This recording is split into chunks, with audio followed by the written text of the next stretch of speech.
I'm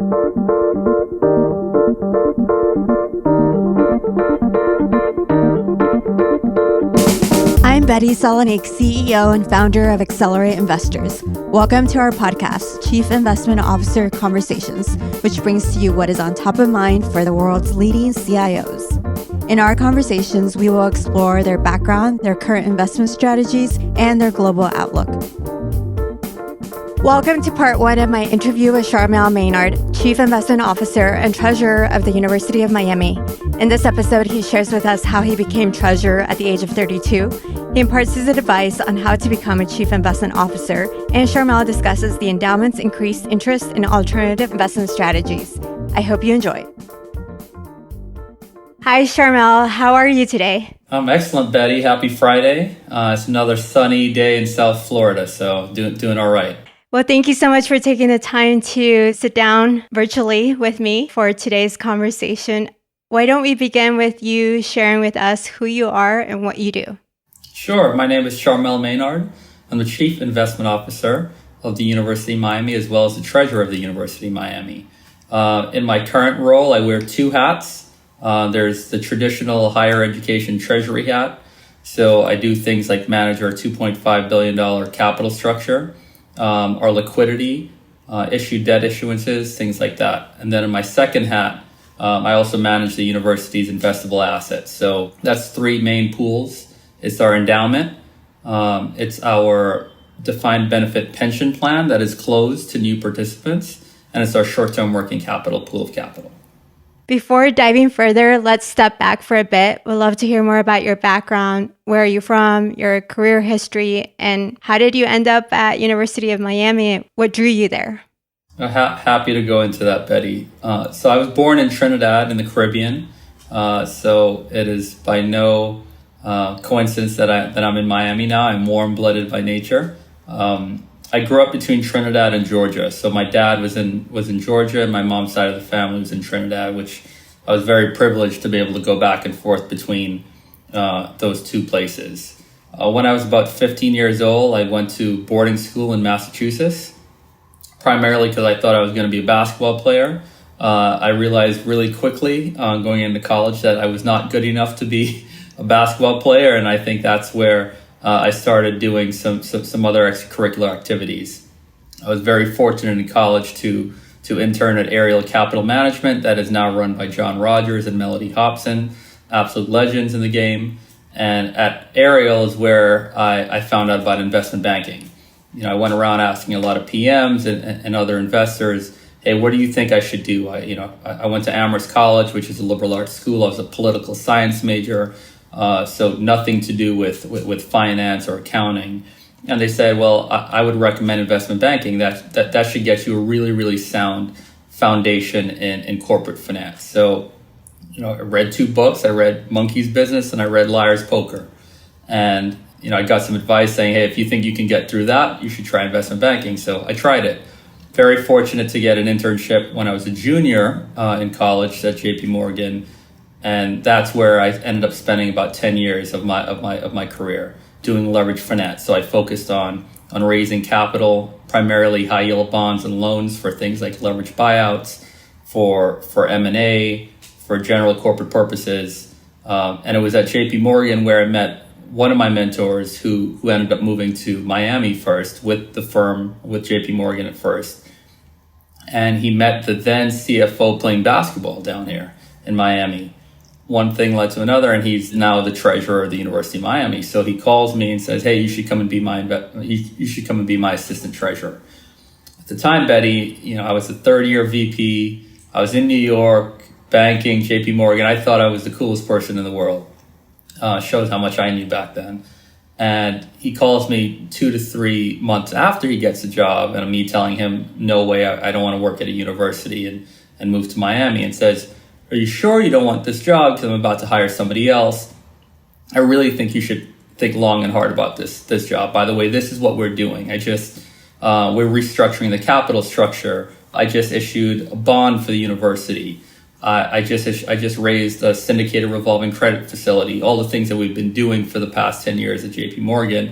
Oh, and by the way, we get to completely restructure the investments, which include those pools of capital I spoke about. And at that moment, it clicked in my head about, wow, sounds like a phenomenal job that marries what I've been doing and trained to do for almost 10 years, which is, the capital structure side and debt management and debt investing, but also then transfer that into the investing side of it. So at that moment, I moved down to Miami with no friends, no family down here, just sunny Miami. And about a year in, he resigned.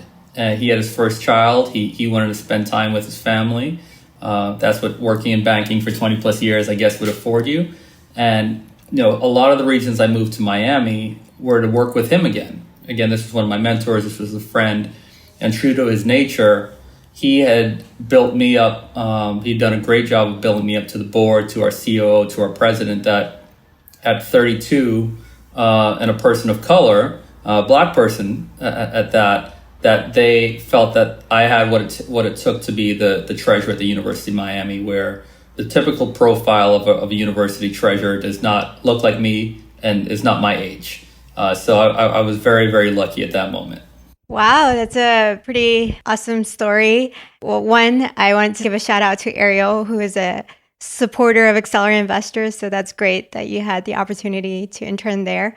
And two, what did you think when you, at 32, you were given this opportunity? And what advice would you give to anyone who might be scared or worried about taking on a big responsibility? Yeah, I was very scared, Betty. I had confidence in my ability. I think that my predecessor had set me up very, very well to be successful in this job. But it is, when you get to that position where the buck stops with you and if you mess up, it's on you, it can be daunting.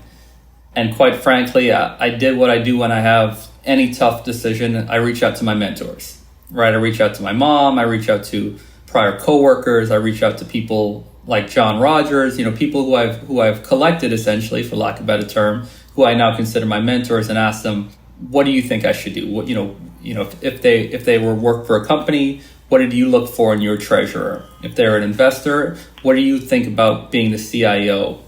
And at the time, Betty, I didn't touch on this. It was just a treasurer. There was not the title CIO attached to it. And we can talk a little bit more about that, about subsequently them adding that to the title. And, after talking to, probably 9 or 10 people, I felt really confident that I had at least 80% of the do not do these things. Maybe not what to do, but these are the things they would avoid. And I'd really, really encourage people who are new leaders to talk to the leaders who they respect, right? That they know in their network, right? And try to draw a little bit from everyone what you admire in, and then you start honing your own leadership style from just talking to people and taking a little bit from the mentors that you have. Thank you for sharing that. And yes, would love to hear about how you obtained the CIO title. I think that is something that unfortunately we don't see many Black and Latino CIOs. And yes, I think people would love to know how that process went. Yeah, sure. So I think, especially in higher education, that there's a plethora of different structures.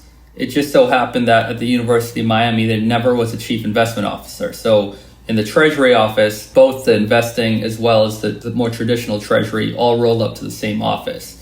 And discussions that I had with senior and executive leadership was about a multitude of things, right? We were growing the program. We at the time when I joined, we had about $850 million of assets under management on the endowment. We're now a little bit over $1.3 billion. So we were growing rapidly.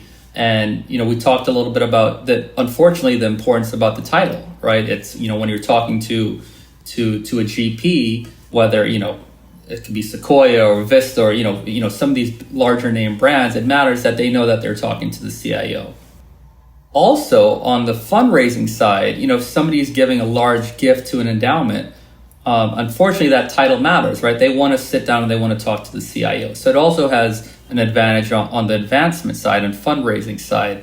So anything in a university, when it's going to be the first time that you're anointing this title, as well as anything that includes chief, you got to run it through the process. So we had a lot of discussion about how would this help the University of Miami, and ultimately I was very fortunate that the board and the executive leadership went ahead and added that to my title.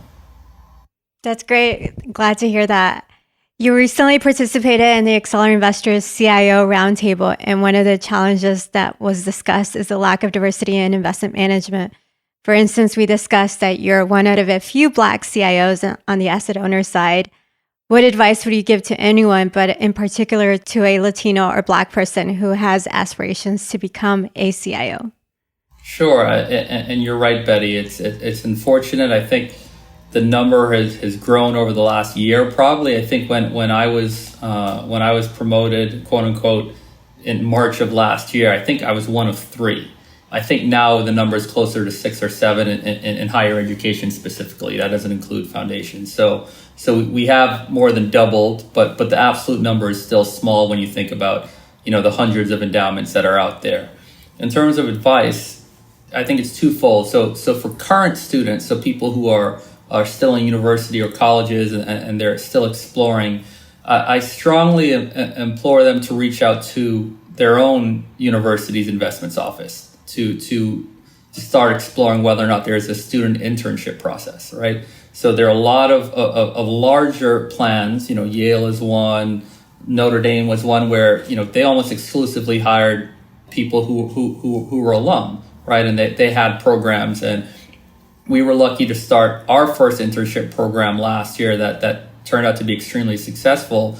And I think even we underappreciated how important that was for our students, right? So at the time, the young person was interviewing for, it was during the school year, so they were interviewing for summer internships. And they said that almost at all the internship interviews, they wanted to talk about the endowment, right? They wanted to talk about what we're doing, what were they doing throughout the year.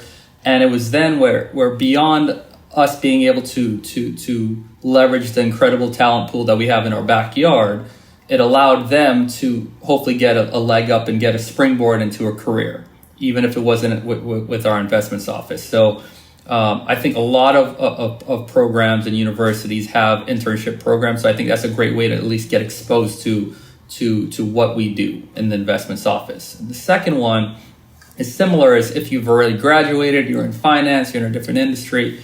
Again, is to reach out to the investments office. We are here for our student and for our alum. We always return a call or an email if somebody says we're an alum, we're a current student. Again, the whole reason that we're in the role that we're in is because of those students. So you'd be surprised how these things work and when jobs are coming up. But I think the first place to start is with the network. That the whole reason you went to that school was in theory because of the network that you were going to gain. And I would highly encourage people to at least try to sit in, even if it's a paid or non-paid internship.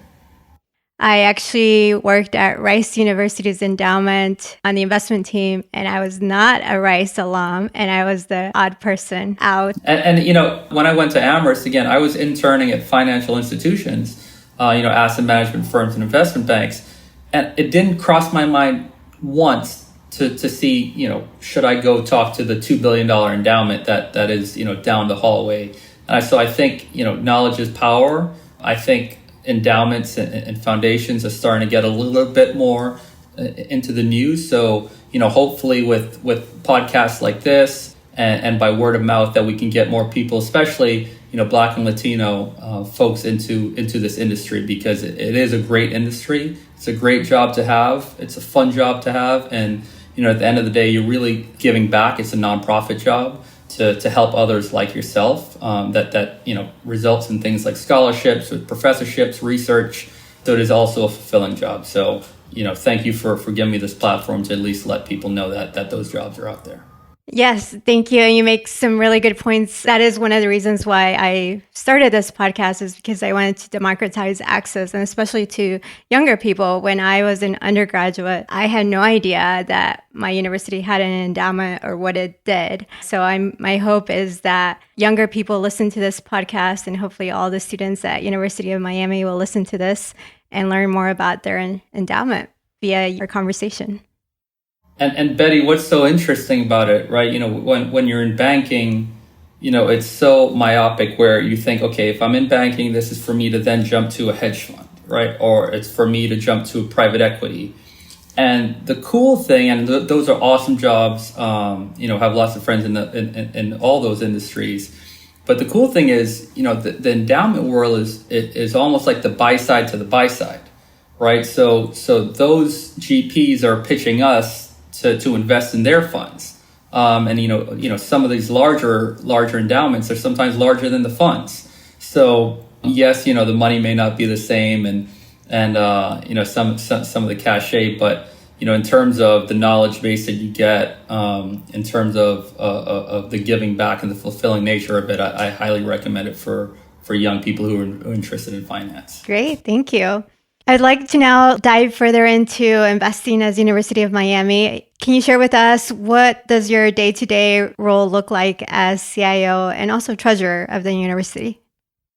Yeah, sure. So, as I mentioned before, I wear two hats. So my day could look completely different depending on the budget cycle, on the calendar year.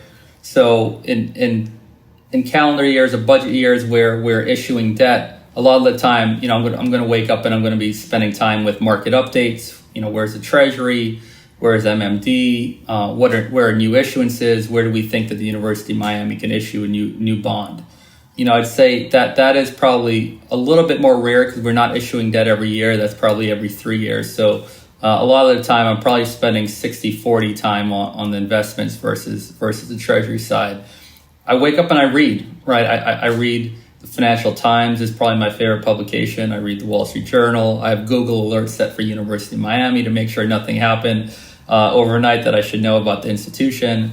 And I'm reading just a ton of white papers, right? I consider one of my main jobs is to be informed, right? Be extremely informed, be up to date on sort of what's the latest thinking from our partners and from thought leaders throughout the industry. So, whether it's reading quarterly letters from our GPs or investment managers, or reading new white papers from various sources, I read a lot. I talk to my team constantly throughout the day. We use WhatsApp or Slack, whatever messaging tool is happening at the same time. But then on the Treasury side, I'm constantly in talks with my CFO, with my controller, with the head of our financial planning analysis, because we're also managing the university's cash day to day. So if I haven't touched base with, on the Treasury side, my CFO or my controller, my head of FP&A, I'm not doing my job well. And then, like I said, my team, my investments team is extremely small. It's 3 of us total. So we're always sharing ideas, sharing notes on managers we might have seen, sharing notes on themes that we're seeing in the market. Great, thank you. Per the University of Miami's 2020 President's Report, it says in your portion of it that you have a 66% allocation to public equity, which compared to some other endowments is quite high. From my understanding, the university does not depend on the endowment for a large percentage of its operating revenue. Why not increase your allocation to other strategies? So that's a great question, Betty. So you're right. We had about a 66 allocation to public equity. I'd say probably 5% of that, maybe 5 to 6%, is really funds that are stored in public equities that are being weighted, that are waiting to be called to public strategies. So private equity, maybe private real assets and stuff like that. Historically, we have had a high percentage allocated to public equities. Recently, we have changed that strategy slightly and actually have increased our target or our range to private equity. It used to be around 5%. Now it's around 10%. And recently we increased it more.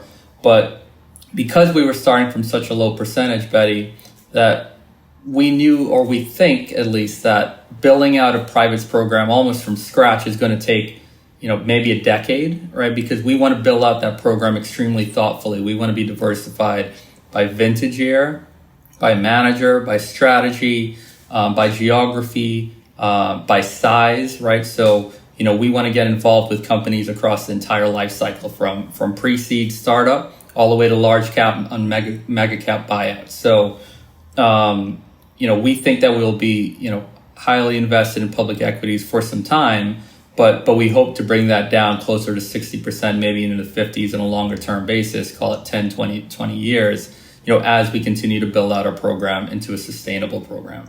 Thank you for that overview.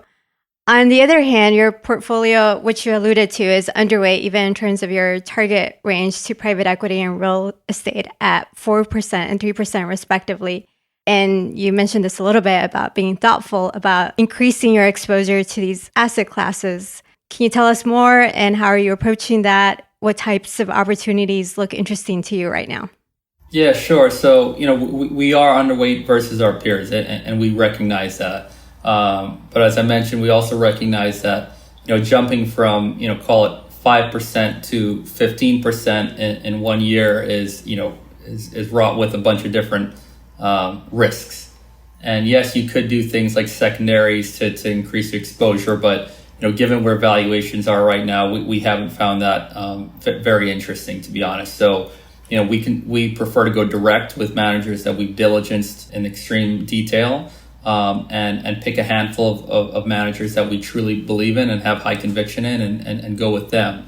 The downside to that, as you mentioned, is you will be underweight for several years, but because we're an endowment and our time horizon is in theory infinite, we want to make sure that we're setting up the endowment and the institution for success over 20, 30 years. So how we do that is that we're patient.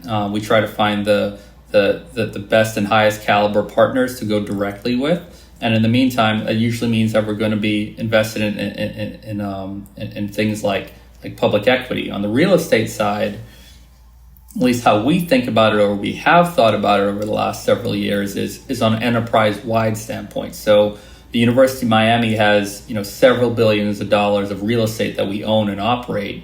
And while we understand and appreciate the difference between opportunistically investing in real estate, from an enterprise-wide standpoint, we think that we think we can find similar risk-adjusted returns in other asset classes versus applying it to real estate. But to answer the last part of your question about what do we find interesting, I think right now we continue to allocate to privates.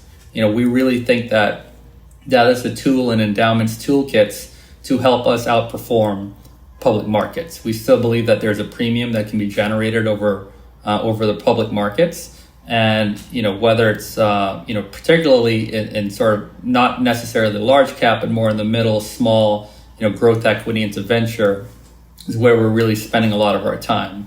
And that's partially because of the managers that we already have in our portfolio, and that we want to, as I mentioned, sort of even out the full life cycle of a company. But it's also where we think, investing is going, which is getting a little bit earlier and earlier.